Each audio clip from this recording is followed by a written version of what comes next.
Hello everyone. तो कैसे हैं भैया आप सब लोग, और आई होप आप अच्छे होंगे और तैयारी कर रहे होंगे अपनी।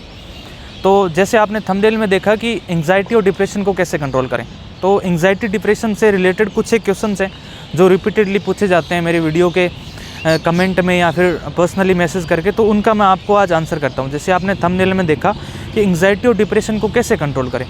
सबसे पहले हमें ये समझना होगा कि एंग्जाइटी क्या है और डिप्रेशन क्या है। एंग्जाइटी ये है कि हम किसी भी चीज़ के बारे में बहुत ज़्यादा सोचते हैं, और डिप्रेशन ये है कि हम सोचना बिल्कुल बंद कर देते हैं। ठीक है, तो ये दो अलग अलग चीज़ें हैं। आप सबसे पहले डिफ़ाइन करो कि आप किस चीज़ से गुजर रहे हो। अगर नहीं है तो फिर इट्स ओके, पर आपको सबसे पहले पता होना चाहिए कि आप एंग्जाइटी के शिकार हो रहे हो या डिप्रेशन के हो रहे हो। क्योंकि पढ़ाई करते टाइम, किसी भी एक गवर्नमेंट एग्ज़ाम की तैयारी करते टाइम आपको इन चीज़ों से गुजरना एक आम बात है। मतलब दुनिया में इतनी नेगेटिविटी हो चुकी है, सब लोग या तो कोई डिप्रेशन है या फिर कोई एंग्जाइटी से जूझ रहा है या फिर किसी के कोई मेंटली कोई ना कोई प्रॉब्लम है।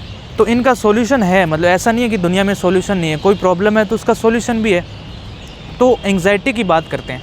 हम किसी चीज़ के बारे में ज़्यादा कब सोचते हैं? जब हम उसका रिज़ल्ट नहीं देख पाते। हम कुछ काम करे जा रहे हैं, बस उसका रिज़ल्ट नहीं निकल रहा, तो हम उसके बारे में बहुत ज़्यादा सोचते हैं। जैसे हम कहीं जा रहे हैं, हमें कोई स्टॉप पता है, हमारा टारगेट पता है कि हमें वहाँ जाके रुकना है, बट हम वहाँ पे नहीं रुक पा रहे हैं, हम चले जा रहे हैं। वही सेम चीज़ एंग्जाइटी में, हमारे पास कोई टारगेट नहीं है, हम किसी एग्ज़ाम की तैयारी कर रहे हैं तो हमारे पास अच्छा शेड्यूल नहीं है, अच्छा सिलेबस को कवर करने का तरीका नहीं है, तो फिर हमें एंग्जाइटी होने लगती है कि एग्ज़ाम में क्या होगा, एग्ज़ाम में कैसे परफॉर्म करेंगे, कैसे एग्ज़ाम में आंसर को अपने तरीके से सोच के वो करेंगे। तो इन सब चीज़ों को सॉल्व करने के लिए हमें सबसे जो इम्पोर्टेंट बात है, हमें नेचर से जुड़ना चाहिए। नेचर से कैसे जुड़ना चाहिए? अब जितने भी स्टूडेंट्स हैं, जो स्टूडेंट्स मेरा वीडियो देख रहे हैं, आप अपने शेड्यूल में थोड़ा सा मेडिटेशन को, थोड़े से वर्कआउट को करना स्टार्ट करो। जैसे मैं हर वीडियो में कहता हूँ मेडिटेशन वर्कआउट का इतना ज़ोर क्यों देता हूँ? क्योंकि हमारे दिमाग को कंट्रोल करने के लिए सबसे जो अहम चीज़ें हैं वो यही है, मेडिटेशन और थोड़ी बहुत फिजिकल एक्सरसाइज। अब इससे रिलेटेड क्वेश्चन पहला ये है कि हम एक्सरसाइज कितनी करें। तो एक्सरसाइज करना ऐसे वो जो जिन्होंने 75 डेज़ का टारगेट बना रखा है वैसे एक्सरसाइज नहीं करनी है। हमें नॉर्मली हम पार्क में, जैसे पीछे देख रहे हो ये पार्क ही है, तो पार्क में जाके या फिर कहीं भी आपके आसपास या अपने घर की छत पे ही चले जाओ, थोड़ी स्ट्रेचिंग कर ली। पर मेडिटेशन इज़ इम्पॉर्टेंट। मेडिटेशन कैसे करना है? आप किसी भी शांत जगह पे बैठ जाओ, सुबह अर्ली मॉर्निंग बैठ जाओ और ओम का जाप करो। ओम आपके मुंह से उच्चारण होना चाहिए। एक नेक्स्ट वीडियो में आपको बता दूंगा कि मेडिटेशन कैसे करना है। बट मेडिटेशन अगर करोगे तो आपकी पढ़ाई में इतना फ़र्क आएगा कि आप अगर अब 6 घंटे पढ़ पा रहे हो तो 10 घंटे पढ़ना स्टार्ट कर दोगे, क्योंकि हमारा दिमाग अच्छे से काम करने लग जाता है। हम क्या करते हैं, हमारे अंदर के जितने भी पुर्जे हैं, लिवर, गुर्दा, सब की देख रेख करते हैं ना। अच्छा खाते हैं, अच्छा पीते हैं, थोड़ी बहुत इधर चलते फिरते हैं, बट दिमाग के लिए क्या करते हैं? दिमाग को ग्लूकोज चाहिए। चलो खाने पीने से ग्लूकोज भी चला जाता है, बट दिमाग की शांति के लिए अपन कुछ ऐसी चीज़ें नहीं करते हैं जो वर्क करे, हमारी पढ़ाई में वर्क करे। तो उसके लिए हमें एंग्जाइटी होती है, फिर उसके रिजल्ट्स क्या निकलते हैं? एंग्जाइटी होती है, डिप्रेशन में चले जाते हैं अपन। तो अपना काम जो भी आप कर रहे हैं, पढ़ाई कर रहे हैं, करते चलो, पर अपने दिमाग को स्वस्थ रखो। दिमाग को स्वस्थ रखने के लिए नेचर से जुड़ो। पहली चीज़ ये, नेचर से जुड़ना है हमें, तभी हमारा दिमाग स्वस्थ रहेगा। दूसरी बात करते हैं, हम टारगेट बनाते हैं बड़ा टारगेट नहीं बनाना है। आप एग्ज़ाम की तैयारी कर रहे हैं, जैसे मैं डालता हूँ एसएससी सीजीएल 2024 एक बड़ा टारगेट है, माना जाए तो बड़ा टारगेट है। पर आज ही मैं कह दूं कि हमें इतना सब कुछ पढ़ना है, मैथ्स कर लो, रीजनिंग कर लो, इंग्लिश कर लो, जीके कर लो, पॉसिबल नहीं है। रोज़ाना के छोटे छोटे टारगेट बनाने पड़ते हैं, जो मैं 2-2 मिनट के वीडियो बना के डालता हूँ टारगेट आपके लिए, शेड्यूल डालता हूँ। वो क्यों? क्योंकि छोटी छोटी चीज़ों से कवर करके ही तो ऊपर तक पहुँचा जा सकता है, तभी तो वो टारगेट अचीव होंगे। ऐसा तो नहीं है कि सीधा ही 7वें आसमान पे पहुंच जाएंगे। धीरे धीरे स्टेप बाय स्टेप पहुंचेंगे ना। तो दूसरी चीज़ ये कि टारगेट छोटे छोटे बनाओ। बड़ा टारगेट अपने दिमाग में रखो कि हमें सीजीएल क्रैक करना है 2024 का, हमारे पास 200 दिन है, बट छोटे छोटे टारगेट बनाओ। अगर आपसे टारगेट नहीं बन पाते तो मेरे चैनल पे देखो आप, मैं आज 10वां दिन है और 10वां दिन है, 12वां दिन है, उसके बाद कंटिन्यूसली चलते रहने 200 दिन तक आपकी अच्छे से प्रिपरेशन हो जाएगी, आपको पता नहीं चलेगा सिलेबस कब कंप्लीट हो गया। दूसरी चीज़ ये। तीसरी जो बहुत इंपॉर्टेंट बात होती है पढ़ाई के रिगार्डिंग, कि हम अपने आसपास के वातावरण को भूल जाते हैं। वातावरण को कैसे? कि आप चलो मेडिटेशन और वर्कआउट का तो मैंने बता दिया, पर बहुत सारी चीज़ें हमें वातावरण से सीखनी है। हम सुबह लाइब्रेरी जाते हैं, कोई लाइब्रेरी जाता है, कोई घर पे पढ़ता है, एक रूम में बंद होकर पढ़ाई कर रहे हैं, ऐसा नहीं करना। अपने दोस्त यार मित्रों से भी मिलो, उनसे थोड़ी बातें करो, उनके साथ कोई ऐसा सॉरी कोई ऐसा टॉपिक नहीं है बात करने का, फिर भी बात करो उनसे। कोई भी बात कर ली, कोई भी टॉपिक छेड़ लिया, पॉलिटी पे बात कर लो, सरकार किसकी आएगी, यहाँ सरकार किसकी आएगी, क्या करना चाहिए, दुनिया कैसे चांद पे पहुँच गई, ऐसे मतलब हर कोई भी टॉपिक पे आप बात करो।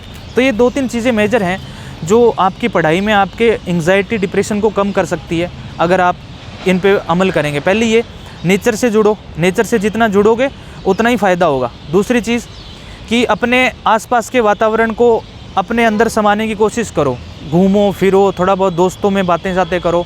तो ये 2-3 चीज़ें हैं, इनका ध्यान रखो तो एंग्जाइटी और डिप्रेशन से बचा जा सकता है। एक दूसरा मेजर सवाल है कि टाइम पर नींद कैसे लें। टाइम पर नींद कैसे लें, ये बहुत बड़ा जो है वो सवाल है। इसको कैसे मतलब टाइम पे नींद कैसे लोगे, तो इसके लिए आपको क्या करना है कि आप जैसे सुबह उठते हो 7 बजे, तो 7 बजे के बाद में हमारी बॉडी 6 घंटे बाद एक नैप मांगती है। अगर सुबह में जैसे मैं बता रहा हूँ थोड़ा बहुत वर्कआउट कर लिया, मेडिटेशन कर लिया, पढ़ाई कर रहे हो, काम कर रहे हो, कुछ भी, 6 घंटे बाद एक नैप मांगती है। मतलब 7 बजे के बाद 7 से 6 13 यानी 1 बजे 1 बजे आपको थोड़ी सी नैप लेनी है। उस नैप के 10 घंटे बाद आपको नींद आएगी। इस बात को गांठ बांध लो, उस नैप के 10 घंटे बाद ही आपको नींद आएगी। अब आप क्या करते हो, सुबह 11 बजे उठते हो, 11 बजे उठने के बाद 6 घंटे बाद आपको एक नैप चाहिए, 11 और 4 17 यानी 5 बजे आपको एक नैप लेनी है। और नैप लोगे आप आधे घंटे की। अब 5 बजे के बाद आप एक्सपेक्ट करते हो कि रात को 10 बजे नींद आए, नहीं आएगी। रात को 10 बजे नींद कैसे आएगी, नैप के 10 घंटे बाद आपको नींद आएगी। तो एक तो अपने साइकिल को सुधारो, जो आपका नींद लेने का साइकिल है, सुबह जल्दी सो और सुबह जल्दी उठो और शाम को जल्दी सो। अगर जल्दी सोओगे तो ही सुबह जल्दी उठ पाओगे, यही एक लॉजिक है, ठीक है। नींद लेने का एक यही है तरीका।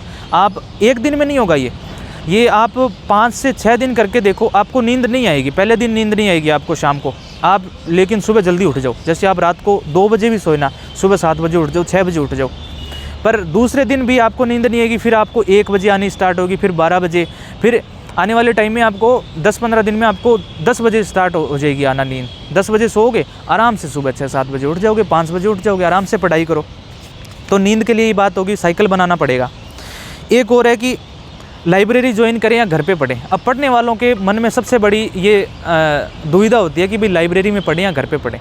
तो देखो, अगर आपके घर पे शांत वातावरण आपको मिलता है, जहाँ पे कोई डिस्टर्ब करने वाला नहीं है और सारी सुविधाएं हैं आपके घर पे, तो आप घर पे पढ़ सकते हैं। अगर शुरुआत से ही घर पे पढ़ रहे हैं, अगर शुरुआत से आपने आदत ही लाइब्रेरी की डाल रखी है, तो फिर आपको लाइब्रेरी में जाना ही पड़ेगा। और नया स्टूडेंट है तो मैं तो रिकमेंड ये करूँगा कि लाइब्रेरी में जाके पढ़े, ताकि 20 लोग और बैठे पास में पढ़ रहे होते हैं तो उससे मोटिवेशन मिलता है कि भाई ये भी पढ़ रहे हैं, चलो मैं उठ के कहीं नहीं जाऊँगा, अभी मैं भी पढ़ लेता हूँ। दिमाग को वो देता है, सिग्नल देता है ये चीज़, ठीक है।